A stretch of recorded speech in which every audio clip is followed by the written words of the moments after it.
share ke kalian tentang tips and trik bagaimana mengatur waktu belajar yang baik. Stay tune! Yaitu dengan daily schedule ini, di mana daily schedule ini memudahkan kalian dalam menentukan apa saja kegiatan di tiap minggu, tiap bulan, ataupun tiap harinya kalian. Semoga membantu ya. Oke, sekarang kita akan membahas tentang konsep bimbingan belajar. Bimbingan belajar sendiri yaitu merupakan suatu layanan bimbingan bagi para siswa untuk menciptakan kebiasaan belajar yang optimal, mengembangkan rasa ingin tahu, membantu meningkatkan motivasi serta dalam pengembangan ilmu pengetahuan siswa. Belajar sendiri merupakan ilmu pengetahuan yang dimiliki suatu kebutuhan dasar yang dimiliki oleh setiap manusia.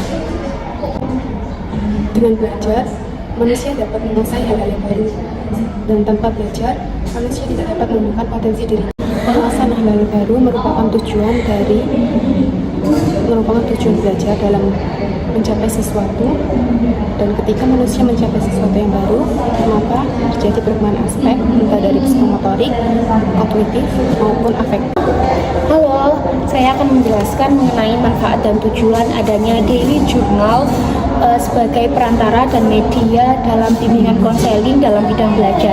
Oke, manfaat yang pertama dalam daily journal bagi bimbingan konseling bidang belajar adalah untuk memberikan integrasi kepada siswa mengenai rasa mandiri, rasa kepercayaan dirinya, dan rasa bertanggung jawab mengenai aktivitas dan keseharian yang dilakukan oleh peserta didik sehari-hari. Lalu untuk tujuan dari adanya daily journal dalam bidang belajar bimbingan konseling adalah untuk memberikan keluasan bagi peserta didik mengenai cara mengatur jadwal, cara mengatur jam, dan cara mengatur keseharian mereka dalam beraktivitas sehari-hari. Cara belajar yang baik. 1. Selalu jujur. Teman-teman, kita harus selalu jujur dalam belajar. Misalnya, ketika kita belajar, kita tidak hanya membolak-balikan buku saja, tetapi kita juga harus mencoba untuk memahami dan juga mempelajari materi yang sedang kita pelajari. Yang kedua, cara belajar yang baik adalah selalu bertanya. Usahakan untuk bertanya kepada guru atau kepada orang tua terkait materi pelajaran yang belum kalian pahami. Jangan malu dan juga jangan ragu untuk bertanya, karena ketika kalian selalu bertanya tentang materi pelajaran yang tidak kalian pahami, maka nanti kalian akan dapat memahami materi dengan baik. Karena ketika kalian bertanya, maka guru atau orang tua akan menjelaskan materi dengan lebih baik. Kemudian belajar bersama.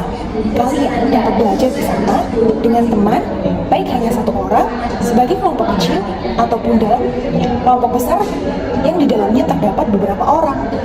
Belajar bersama dapat bertukar informasi dengan teman kalian, sehingga apabila ada teman yang masih belum memahami materi pelajaran dengan baik, dapat dibantu oleh teman yang sudah mempelajari materi dengan baik. Sehingga cara belajar akan menjadi lebih menyenangkan. Kemudian adalah membuat catatan materi pelajaran. Jangan lupa untuk selalu membuat catatan materi pelajaran. Catatan materi pelajaran akan memudahkan kalian dalam memahami materi pelajaran dan juga dalam mengingat poin-poin penting atau mengingat kalimat-kalimat penting yang sudah diterangkan oleh guru. Kemudian, cara belajar yang baik adalah membuat jadwal belajar. Kita harus membuat jadwal belajar agar belajar kita terjadwal. Jadi, agar belajar tidak dilakukan dalam beberapa waktu saja. Misalnya, belajar hanya di hari Senin saja. Itu merupakan cara belajar yang tidak baik. Karena kalau cara yang belajar dengan baik, kita harus membuat jadwal belajar. Misalnya kita belajar hari Senin, belajar apa saja? IPA, IPS, atau Bahasa Indonesia. Hari Selasa kita belajar apa? Bahasa Jawa, Penjat, atau dan lain sebagainya. Sehingga kita apabila membuat jadwal belajar, kita akan belajar lebih tertib. Salah satu cara belajar dengan tepat yaitu 1. Belajar dengan baik. Belajar dengan baik dapat kita lakukan dengan cara kita harus belajar sesuai dengan materi yang sudah diajarkan atau materi yang baru akan diajarkan besok pagi. Oke anak-anak, sekarang coba buka buku halaman 43. Kalian baca sampai dengan halaman 44. Ibu beri waktu 10 menit.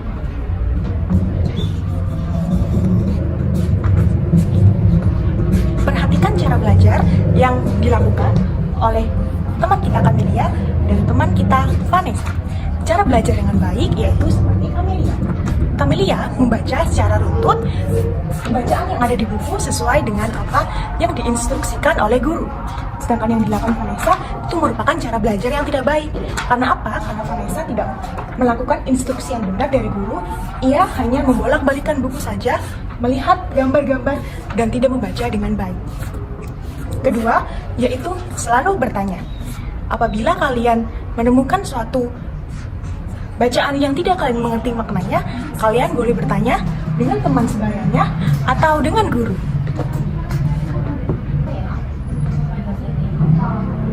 Mengusulkan itu sama dengan kayak kita memberikan pendapat seperti itu.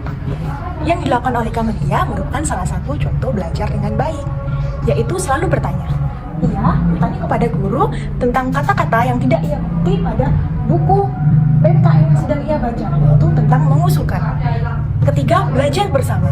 Belajar yang baik dapat dilakukan dengan cara belajar bersama, seperti yang dilakukan oleh Camelia dan juga Vanessa.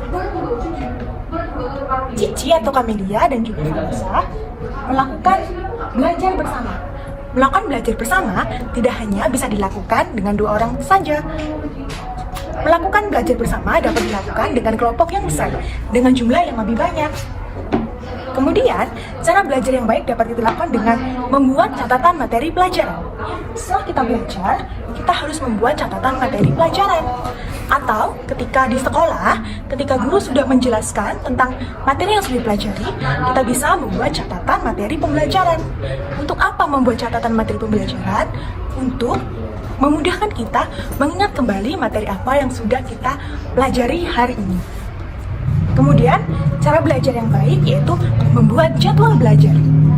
Membuat jadwal belajar dapat dilakukan setiap harinya. Misalkan besok enaknya belajar apa ya?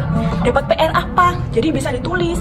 Misalkan besok mendapatkan PR IPA dan besok ada materi pelajaran IPA. Jadi kita membuat jadwal pelajaran bahwa nanti malam kita belajar IPA untuk pertemuan besok. Membuat jadwal pelajaran juga dapat digunakan selama 1 minggu. Jadi tidak setiap hari. Kalian bisa membuat jadwal pelajaran dalam 1 minggu.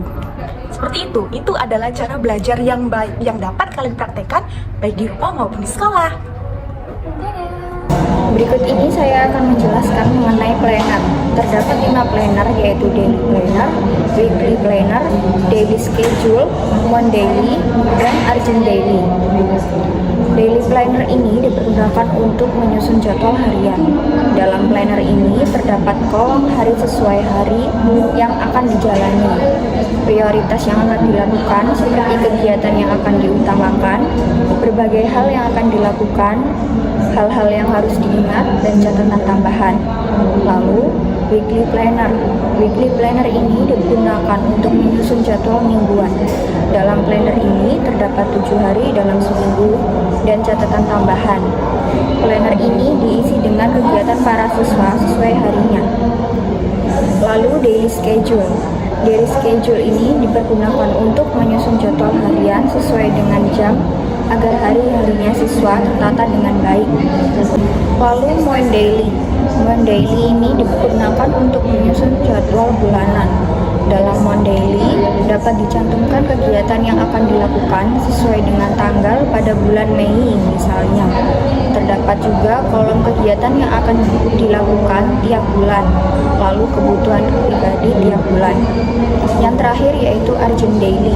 Urgent daily ini dipergunakan untuk menyusun kegiatan yang penting. Dalam urgent daily ini diisi dengan kegiatan-kegiatan yang penting.